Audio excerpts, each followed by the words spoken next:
खुलुमबाय गिबियावनो नोंथांमोनखौ बड' जोबनो स्ल' बरनायना लाग्रोनाय जाबाय नोंथांमोना बे भिडिअखौ जोबजासिम नायबानो जाबाय आं बे भिडिअजों नोंथांमोननो MLA नि स्कलारशिपनि बागै खोन्थाहरगोन जेनेबा नोंथांमोना MLA नि स्कलारशिपनि फैसाखौ माला मोनगोन आं बेखौ नोंथांमोना बे भिडिअजों खोन्थाहरगोन बेनिफिशियारि लिस्टआ माला फैगोन आरो नोंथांमोना माबोरै बेनिफिशियारि लिस्टखौ चेक खालामनांगौ आं बेखौ नोंथांमोननो बे भिडिअजों खोन्थाहरगोन आरो बेजों लोगोसेनो फैसाखौ नोंथांमोना बेसेबां मोननो हागोन स्कलारशिप एमाउन्ट हिसाबै बेखौबो खोन्थाहरगोन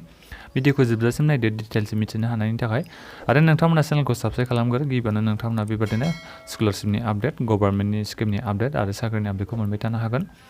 दा नोंथांमोना मा खालाम भिडिअ डिसक्रिप्सनाव आं मोनसे लिंक होनानै दोनदों bodojobnews.com बे जाबाय आंनि अफिसियेल वेबसाइट दा बे अफिसियेल वेबसाइट लिंकखौ भिडिअ डिसक्रिप्सनाव मोननो हागोन दा बेहाय फैयोबा नोंथांमोना गाहायाव फैथारनांगोन दे लोगोफोर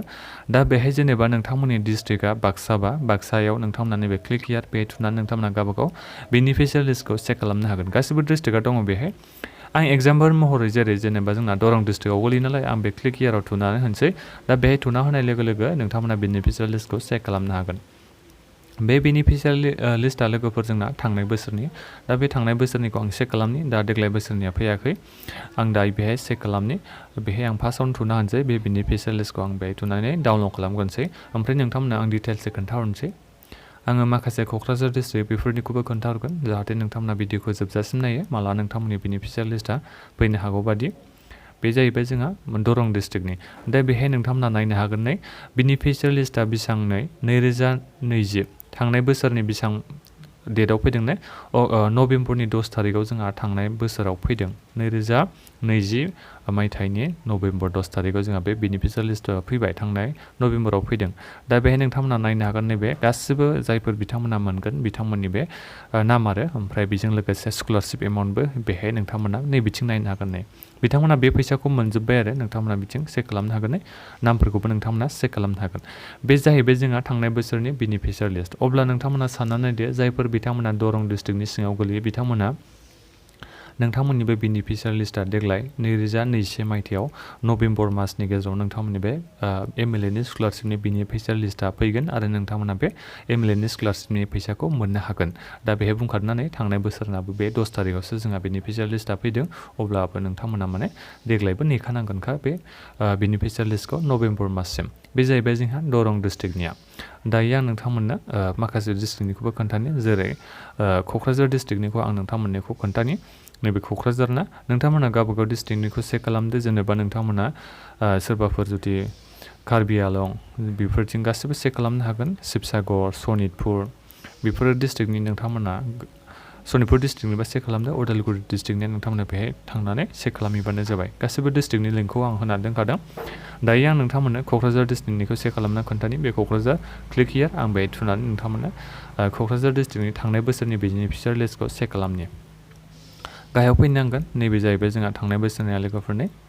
आं गाहायाव फैथारबावनि नोंथांमोना बिथिं नुनो मोनगोन जायफोर बिथांमोना गसाइगाव LAC नि नोंथांमोना गसाइगाव LAC निबा बेहाय थुनानै चेक खालामनो हागोन ओमफ्राय क'क्राझार वेस्ट बेफोरनि LAC नि दंजोबो गावबागाव LAC निया नोंथांमोना बेखौ चेक खालामनो हागोन जेरै आं दायो गसाइगावनिखौ आं चेक खालामसै फार्स्टनियाव नोंथांमोना गावबागाव कनस्टिटुवेन्सिखौ नायनानै नैबे थुनानै डाउनलड खालामबानो जाबाय आं दायो बे गसाइगावनिखौ थुनानै होबाय डाउनलड जादों बियो आं नोंथांमोना अपेन खालामनानै बेखौ खोन्थागोन नैबिथिं अपेन नुजाफैबाय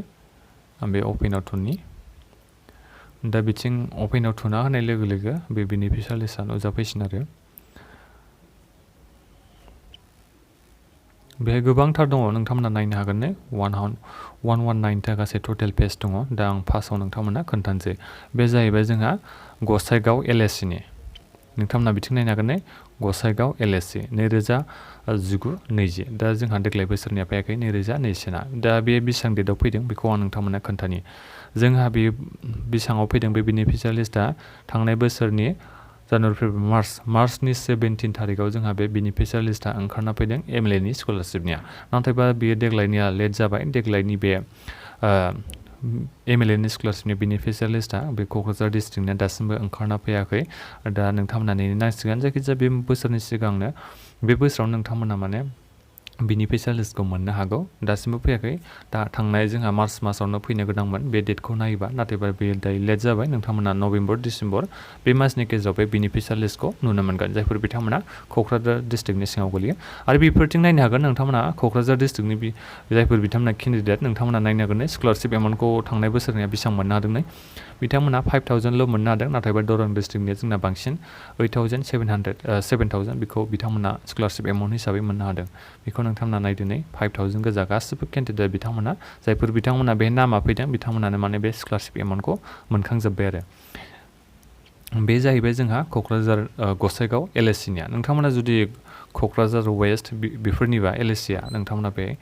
थुनानै डाउनलड खालामना नायनो हागोन आं एग्जाम्पल महरै बे खोन्थानि डाउनलडआव थुबाय आं बेहाय